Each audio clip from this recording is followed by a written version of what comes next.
ഞാനാ. പേര് ശാരിക. കോട്ടപ്പുറം സ്കൂളിലെ ടീച്ചറാ.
മാഡത്തിനടുത്ത് എപ്പോഴും ശ്രദ്ധ വേണമെന്ന് ഹോം മിനിസ്റ്ററുടെ ഓർഡർ ഉണ്ടായിരുന്നു. വരട്ടെ, പിടിച്ചു കയറ്റില്ല.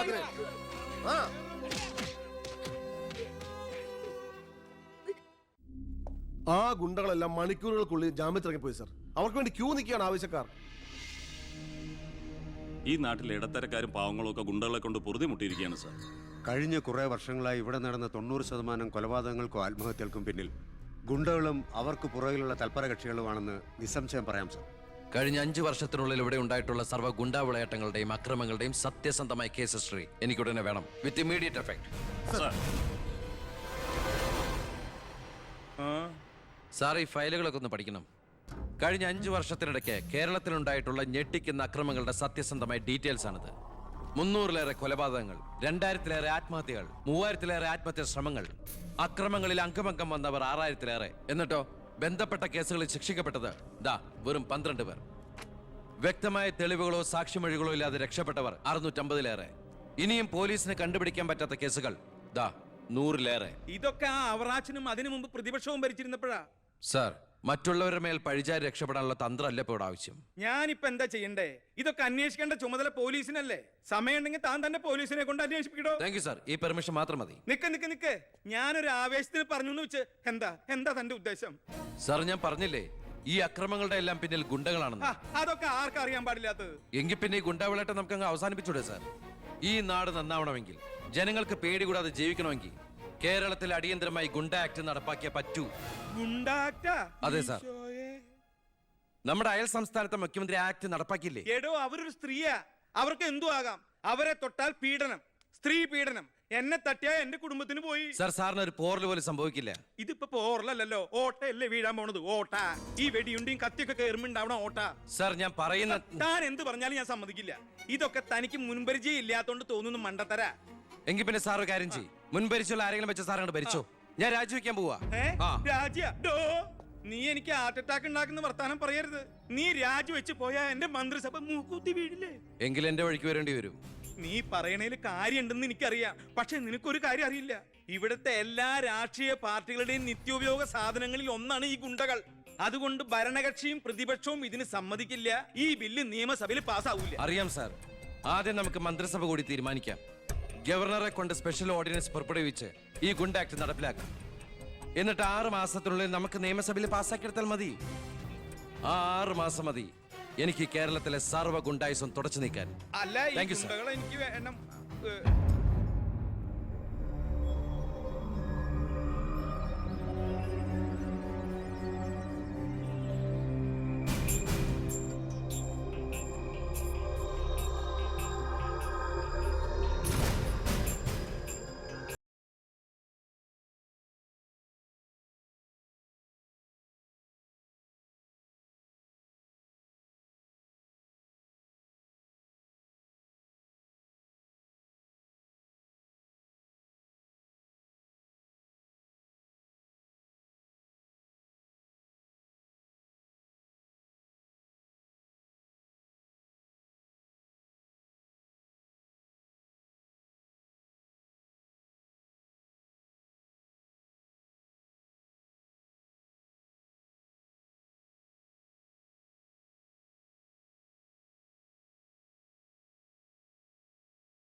ഇതാ ചാവി. എന്നാ ഞങ്ങൾ ഇറങ്ങട്ടെ. ഓ ആയിക്കോട്ടെ. ഈ നാട്ടിലേക്ക് വരുമ്പോ മനസ്സ് നിറയെ സന്തോഷായിരുന്നു. ഇപ്പൊ ഇവിടുന്ന് പോകുമ്പോ എന്റെ നെഞ്ചു നീറുക. എന്റെ മോൾക്ക് വന്ന മഹാഭാഗ്യം ഞാനായിട്ട് തട്ടിത്തെറിപ്പിച്ചല്ലോ എന്നോർക്കുമ്പോ ഇന്നിപ്പോ മഹാറാണിയെ പോലെ കഴിയേണ്ട നീ 100 വട്ടം ശപിച്ചിട്ടുണ്ടാവില്ലേ ഈ അമ്മേ? ഇല്ല അമ്മേ, അർഹിക്കാത്തത് ആഗ്രഹിക്കരുതെന്ന് കുഞ്ഞുനാളോട്ട് എന്റെ അമ്മയല്ലേ എന്നെ പഠിപ്പിച്ചത്. അമ്മ കേറ്.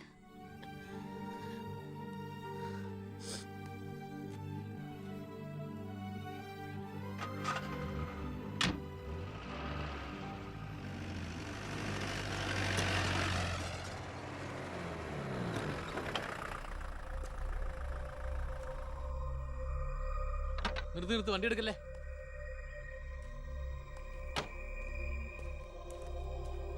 എന്താ പെട്ടെന്ന് ഇങ്ങനെ ഒരു തീരുമാനം? സ്കൂളിൽ ടെമ്പററി പോസ്റ്റ് ആയിരുന്നല്ലോ, അത് കഴിഞ്ഞു. ഇനിയിപ്പോ ആരാ ഉള്ള ഇവിടെ? ഞങ്ങൾ പോവാൻ നാട്ടിലേക്ക്. ഞാൻ ആ പഴയ പോസ്റ്റ് പെർമനന്റ് ആക്കി തന്നാലോ? വേണ്ട, എനിക്ക് പേടിയാ ഇവിടെ ജീവിക്കാൻ. അവിടെ ചെന്ന് 10 കുട്ടികൾക്ക് ട്യൂഷൻ എടുത്തിട്ടാണെങ്കിലും ഞങ്ങൾ ജീവിച്ചോളാം. ഞാൻ അതല്ല ഉദ്ദേശിച്ചേ. അന്ന് ദേവികമ്മ ചോദിച്ച ചോദ്യങ്ങൾക്കൊന്നും എനിക്ക് മറുപടി പറയാൻ കഴിഞ്ഞില്ല. കാരണം പറയത്തക്ക പണിയൊന്നും ഉണ്ടായിരുന്നില്ലല്ലോ. ഇപ്പം എനിക്ക് ചെറിയൊരു ജോലിയുണ്ട്, ഇവിടുത്തെ ഹോം മിനിസ്റ്ററാ. സ്ഥിരം ജോലിയൊന്നല്ലെങ്കിലും 2 വർഷം തികച്ച MLA പെൻഷൻ കിട്ടും. പിന്നെ ഒരു ജോലി തനിക്കും കൂടി ഉണ്ടെങ്കിൽ ഒരു കുടുംബം സുഖമായിട്ട് കഴിഞ്ഞു പോക്കോളും. എന്തൊന്നും മിണ്ടാത്ത രണ്ടുപേരും? മന്ത്രിയായെന്ന് കരുതി എൻ്റെ ഇഷ്ടങ്ങൾക്ക് മാറ്റമൊന്നും സംഭവിച്ചിട്ടില്ല കേട്ടോ. അമ്മേ, ഒരിക്കൽ കൂടി ഞാൻ ചോദിക്കുക, എനിക്ക് കല്യാണം കഴിച്ച് തന്നൂടെ ഇവളെ?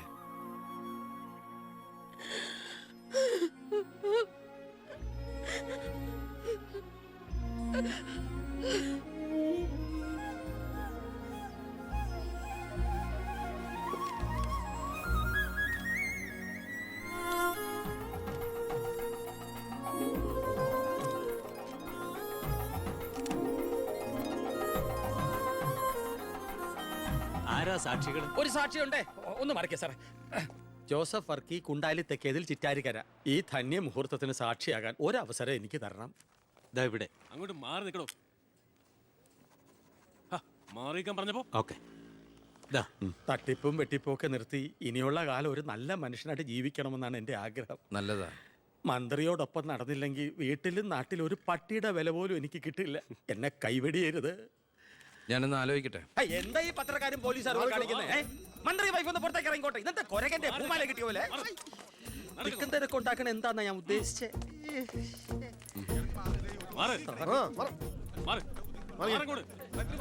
വഴി കൊടുക്ക്. ഈ പാവപ്പെട്ട പെൺകുട്ടിയെ വിവാഹം കഴിച്ചത് പഴയ ബാല്യക്കാരുടെ മകളോട് ബാല്യകാലത്തിൽ തോന്നിയ കടുത്ത പ്രേമം കൊണ്ട് തന്നെയാണോ? നാട്ടുകാർ മുഴുവൻ നോക്കി നിൽക്കെ ഒരു ഗുണ്ട പഴപ്പിച്ച ഈ പെണ്ണിന് ജീവിതം നൽകിയത് ജനസിമ്പതി നേടി പ്രശസ്തി പിടിച്ചു പറ്റാൻ വേണ്ടിയല്ലേ?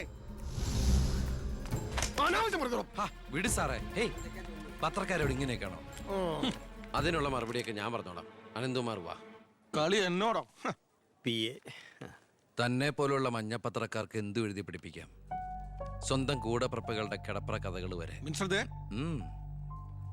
ആ സർക്കിൾ ഇൻസ്പെക്ടർ വിജയൻ സാറ് അവിടെ വെച്ച് അനന്തകുമാറിനിട്ട് 2 പൊട്ടിച്ചിരുന്നെങ്കിൽ നിങ്ങൾ പത്രക്കാരെ എഴുതി പിടിപ്പിക്കും ആഭ്യന്തരമന്ത്രി അധികാരം ദുർവിനിയോഗം ചെയ്തു എന്ന്. അതൊക്കെ ചീപ്പായി പോവില്ലേ? പക്ഷെ ഒരു ഭാര്യയെക്കുറിച്ച് പറയുമ്പോൾ ഭർത്താവ് കുറച്ച് ചീപ്പായാലും വലിയ കുഴപ്പമൊന്നുമില്ല അല്ലടാ അനന്തകുമാറെ. സാറൊന്നും കണ്ടിട്ടില്ല, അനന്തകുമാറൊന്നും കൊണ്ടിട്ടുമില്ല. താടി ഉള്ളതുകൊണ്ട് പാടറിയില്ല. കല്യാണം കഴിഞ്ഞ് വധുവരന്മാർ ഇങ്ങോട്ട് എഴുന്നള്ളുന്നുണ്ടെന്ന്. ഒരു കാര്യം ഞാൻ പറഞ്ഞേക്കാം, അവരെ ഈ പടി കയറ്റിയ ആ നിമിഷം ഞങ്ങൾ ഈ പടി ഇറങ്ങും. അതിലൊരു മാറ്റവും ഇല്ല. അമ്മേ, ദാ അവരെത്തി.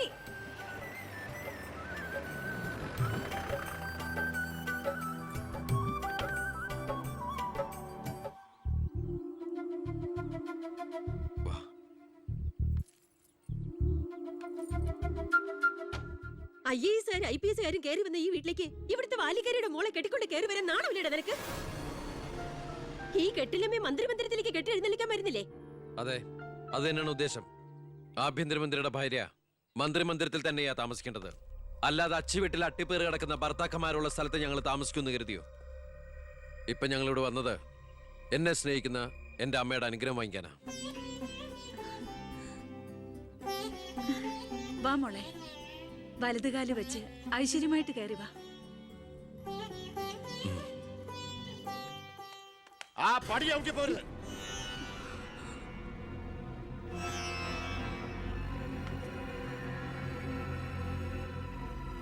അച്ഛനെ എതിർത്ത് പറഞ്ഞും അച്ഛന്റെ നെഞ്ചത്ത് കുതിര കയറിയും അച്ഛനെ തോപ്പിച്ചും നീ ഒരു മന്ത്രി കസേര ഒപ്പിച്ചെടുത്തു. ആ പക മനസ്സിൽ കിടന്ന് നീറുമ്പോഴാ എനിക്ക് കണ്ണെടുത്താ കണ്ടുകൂടാത്ത ഒരുത്തിയുടെ കൈയും പിടിച്ച് നീ കുടുംബത്തിലേക്ക് കയറി വന്നിരിക്കുന്നത്. നീ മന്ത്രിയാണെ എനിക്ക് പുല്ലാടാ. അച്ഛൻ ചവിട്ടി പുറത്താക്കി ഇന്ന് പത്രക്കാരെ കൊണ്ട് എഴുതിക്കാണ്ട് ഇറങ്ങി പോടാ. നിങ്ങൾ എന്തൊക്കെയായി പറയുന്നേ? നീ മിണ്ടി പോരുത്. അമ്മേ, ഇതൊക്കെ പ്രതീക്ഷിച്ചുകൊണ്ട് തന്നെയാ ഞാൻ എവിടെയും കൂട്ടി ഇങ്ങോട്ട് വന്നത്. അമ്മയുടെ നിറഞ്ഞ കണ്ണുകൾ കാണുമ്പോൾ എനിക്കറിയാം എൻ്റെ അമ്മ നിറഞ്ഞ മനസ്സോടെ ഞങ്ങളെ സ്വീകരിച്ചു എന്ന്. അനുഗ്രഹം ഉണ്ടാവണം, അത് മാത്രം മതി.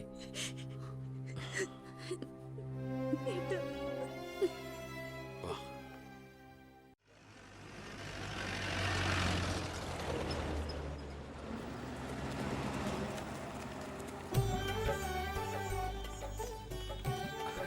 ഈ വീട്ടിലെ അച്ഛനും അമ്മയും പി എയും എല്ലാം ഞാനാ. ഐശ്വര്യമായിട്ട് വലത് കാലം വെച്ചകത്ത് കയറിക്കേ. മാറി നിൽക്കണോ? എന്റെ ഈശോയെ നന്മ വരുത്തണമേ. ഇനിയെങ്കിലും അവരെ അവരുടെ മാത്രം ലോകത്തിലേക്ക് വിട്ടുകൂടെ? മന്ത്രിക്കുമില്ലേ ഫസ്റ്റ് നൈറ്റ് റൊമാൻസും ഒക്കെ? പ്ലീസ് എല്ലാവരും ഒന്ന് പുറത്തേക്ക് ഇറങ്ങും. പ്ലീസ് പ്ലീസ് പറയുന്ന കേൾക്കൂ പ്ലീസ്.